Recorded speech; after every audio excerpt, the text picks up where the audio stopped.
AP CM Chandrababu ఇవాళ ఢిల్లీ పర్యటనకు వెళ్తున్నారు. రేపు కేంద్ర హోంశాఖ ఆధ్వర్యంలో తీవ్రవాద నిరోధంపై నిర్వహించేటువంటి సీఎంల సమావేశానికి హాజరు కాబోతున్నారు. మావోయిస్టుల ఏరివేత, మావోయిస్టుల ప్రభావిత ప్రాంతాల్లో చేపట్టాల్సిన అభివృద్ధి కార్యక్రమాలపై కేంద్రం చర్చించనుంది. రోడ్ కనెక్టివిటీ, ఫోన్ కనెక్టివిటీ పెంచేలా చర్యలు తీసుకోనుంది. ఏపీలో మావోయిస్టుల ప్రభావిత ప్రాంతాల అభివృద్ధి కావాల్సిన నిధులపై కేంద్రానికి చంద్రబాబు నివేదిక ఇవ్వనున్నారు. అమిత్ షాతో సమావేశం తర్వాత అందుబాటులో ఉన్న ఢిల్లీ పెద్దలను సీఎం చంద్రబాబు కలిసే అవకాశం ఉంది.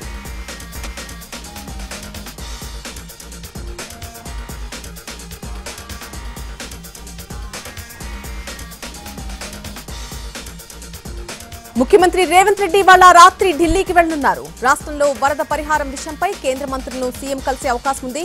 అలాగే రేపు కేంద్ర హోంశాఖ ఆధ్వర్యంలో తీవ్రవాద నిరోధంపై నిర్వహించే సీఎంల సమావేశానికి హాజరు కానున్నారు. ఈ పర్యటనలో కాంగ్రెస్ అగ్రనేతలను సీఎం కలవచ్చని తెలుస్తోంది.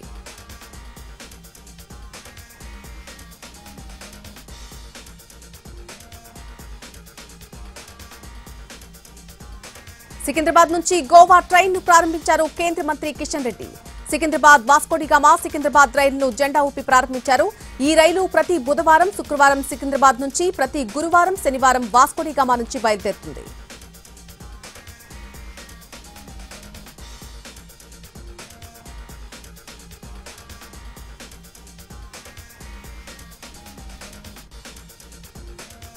విశాఖ స్టీల్ ప్లాంట్ ప్రైవేటీకరణకు వ్యతిరేకంగా కార్మికులు రోడ్డెక్కారు. అంగంపూడి నుంచి గాజువాక్ వరకు తమ కుటుంబాలతో కలిసి కార్మికులు ఆందోళన చేస్తున్నారు.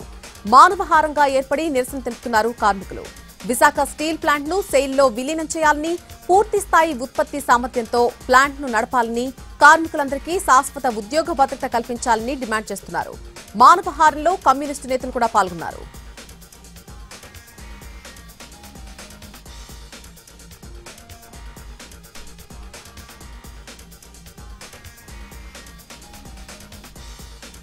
పెద్దపల్లి జిల్లా గోదావరి కనిలో బీఆర్ఎస్ ఆధ్వర్యాన చేపట్టినటువంటి నిరసన దీక్ష ఉద్రిక్తతకు దారితీసింది. సింగరేణి నిరసన దీక్షకు అనుమతి లేదంటూ టెంట్ వేయకుండా పోలీసులు అక్కడ అడ్డుకున్నారు.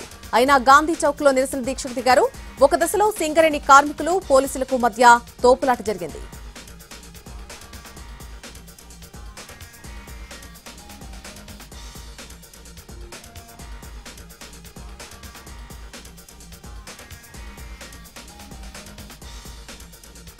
కాళేశ్వరం ప్రాజెక్టులోని మేడిగడ్డ బ్యారేజ్ వైఫల్యానికి దారితీసిన కారణాలపై తుది నివేదికను సిద్ధం చేసేందుకు విజిలెన్స్ అండ్ ఎన్ఫోర్స్మెంట్ అధికారులు కసరత్తు ముమ్మరం చేశారు. ఈజీ ENC Muralidhar Rao, deputy chief engineer Ajmal Khan నుంచి కీలక వివరాలు సేకరించింది vigilance and enforcement directorate.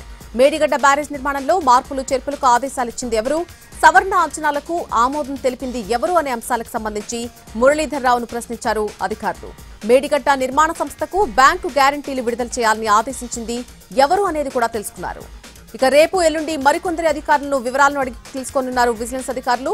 Medigadda, Annaram, Sundilla బ్యారేజ్ల వైఫల్యాలు గల కారణాలపై విచారణ జరుపుతున్న విజిలెన్స్ అండ్ ఎన్ఫోర్స్మెంట్ డైరెక్టరేట్ ఇప్పటికే ప్రాథమిక, మధ్యంతర నివేదికలను కాళేశ్వరం విచారణ కమిషన్ కు అందజేసింది. తుది నివేదికను సమర్పించడానికి అవసరమైన వివరాలను అధికారుల నుంచి సేకరిస్తోంది.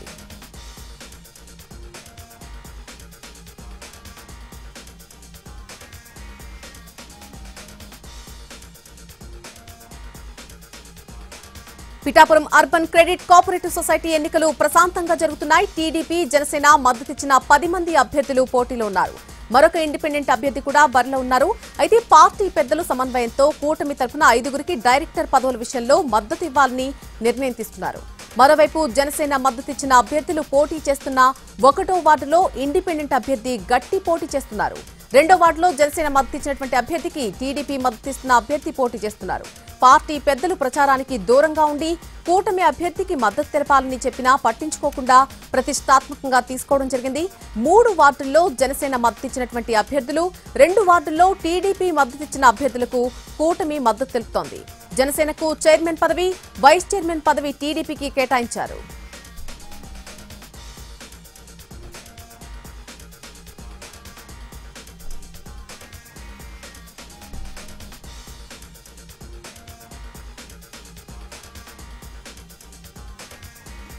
పల్నాడు జిల్లా ఐసీఐసీఐ బ్యాంక్ స్కామ్ లో బాధితుల సంఖ్య రోజురోజుకు పెరుగుతోంది. ఇప్పటివరకు 61 మంది ఖాతాదారులు తమ సొమ్ము పోగొట్టుకున్నట్టుగా ఆధారాలతో సహా బ్యాంక్ అధికారులకు ఫిర్యాదు చేశారు.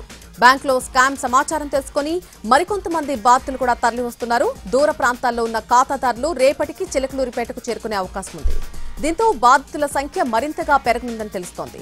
ఇప్పటి వరకు బాధితులు చెప్పినటువంటి లెక్కల ప్రకారం 25 కోట్ల రూపాయలకు పైగా నష్టపోయినట్టుగా తెలుస్తోంది. జరిగిన స్కామ్ పై పోలీసులకు వివరణ ఇచ్చేందుకు ముంబై నుంచి చిలకలూరిపేటకు చేరుకున్నారు ఐసీఐసీఐ ముఖ్యాధికారులు. మొత్తం బాధితుల సంఖ్య తేలితే ప్రత్యేక దర్యాప్తునకు ఆదేశించే అవకాశం ఉన్నట్టు తెలుస్తోంది.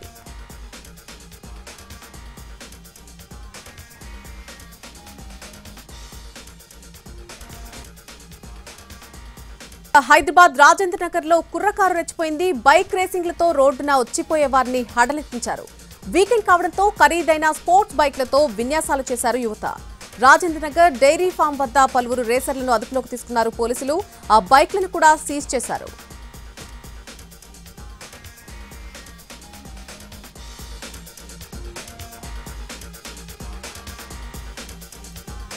తిరుపతి అంతర్జాతీయ విమానాశ్రయానికి బెదిరింపు లేఖలొచ్చాయి.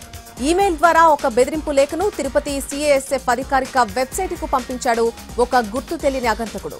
సీఏఎస్ఎఫ్ crime intelligence SI Nagaraju Yerpedu police స్టేషన్లో ఫిర్యాదు చేశారు. ఇన్ఫర్మేషన్ టెక్నాలజీ యాక్ట్ ప్రకారం పలు సెక్షన్ల కింద కేసులు నమోదు చేశారు.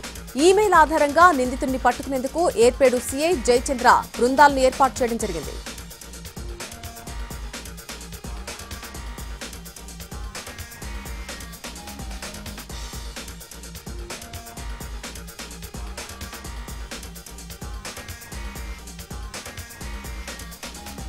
అనకాపల్లి జిల్లాలో వంట గ్యాస్ లీక్ అయ్యే ప్రమాదం జరిగింది. యలమంచిలి రూరల్ ఫ్యూజన్ బ్రిక్స్ పరిశ్రమ కార్మికులు వంట చేసుకుంటూ ఉండగా గ్యాస్ లీక్ అయింది. ప్రమాదం దాటికి రేకుల షెడ్ మొత్తం కూడా ధ్వంసమైపోయింది. 3 కార్మికులకు తీవ్ర గాయాలయ్యాయి. గాయపడిన వారిని హాస్పిటల్కు తరలించారు.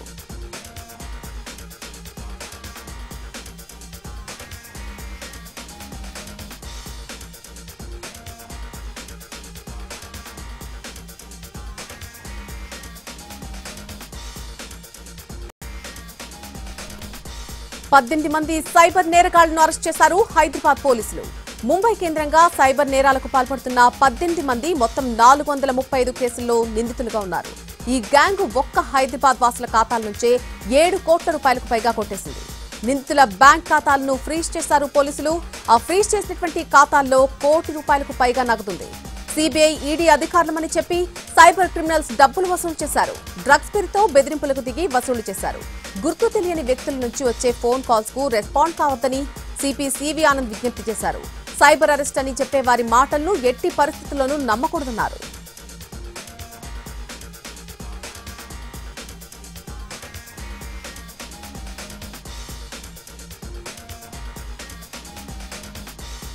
ఎన్టీఆర్ జిల్లా నందిగామకు చెందిన మహిళ గల్ఫ్ ఏజెంట్ చేతిలో మోసపోయింది.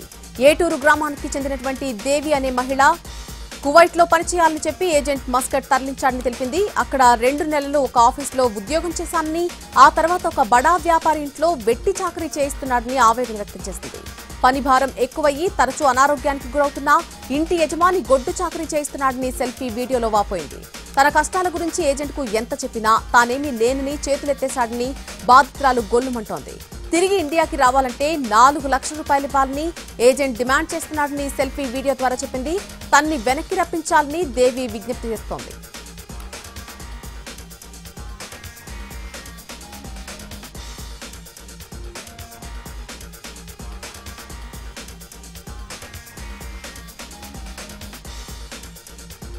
హైదరాబాద్ వరంగల్ జాతీయ రహదారిపై విషాదం జరిగింది. బీబీనగర్ వద్ద వరంగల్ నుంచి హైదరాబాద్ వెళ్తున్న ఇసుక లారీ డ్రైవర్ గుండెపోటు రావడంతో లారీ రోడ్డు పక్కకు దూసుకెళ్లింది. డ్రైవర్ హాస్పిటల్ కు తరలిస్తుండగా దారి మధ్యలోనే మృతి చెందాడు.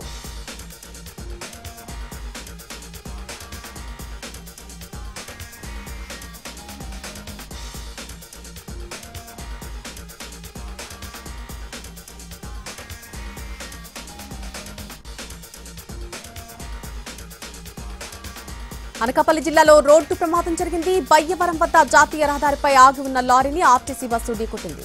ఘటనా స్థలంలో ఆర్టీసీ డ్రైవర్ మృతి చెందాడు. 7గురికి స్వల్ప గాయాలయ్యాయి. గాయపడిన వారిని హాస్పిటల్ కు తరలించారు. మృతుడు గుట్టల జగన్నాథం పశ్చిమ గోదావరి జిల్లా ఇనుపకొర్రి గ్రామవాసి.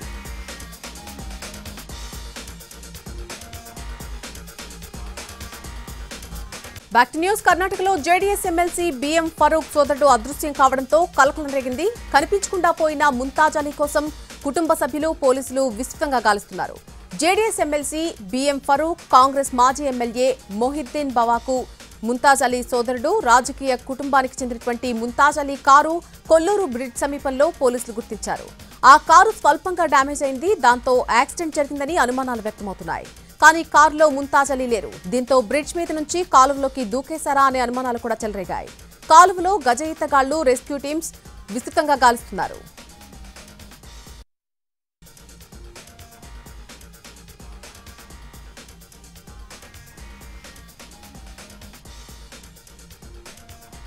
సప్తగిరులు గోవింద నామస్మరణలతో మార్మోగుతున్నాయి. తిరుమలలో శ్రీవారి వార్షిక బ్రహ్మోత్సవాలు అంగరంగ వైభవంగా జరుగుతున్నాయి.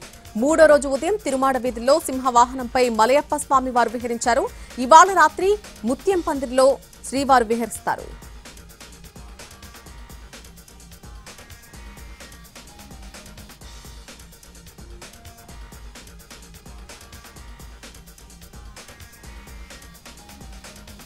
విజయవాడ ఇంద్రకీలాద్రిపై దసరా శరన్నవరాత్రి ఉత్సవాలు అంగరంగ వైభవంగా జరుగుతున్నాయి.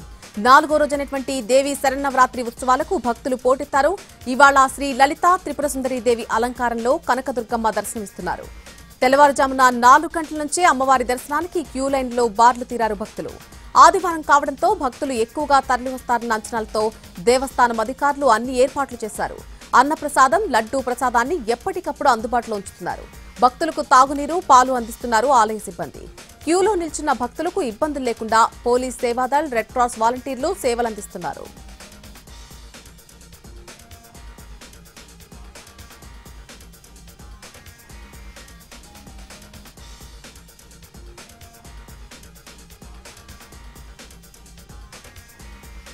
రాష్ట్రంలో 3 రోజుల పాటు ఉరుములు మెరుపులతో కూడిన తేలికపాటి నుంచి మోస్తరు వర్షాలు కురిసే అవకాశం ఉందని హైదరాబాద్ వాతావరణ కేంద్రం ప్రకటించింది.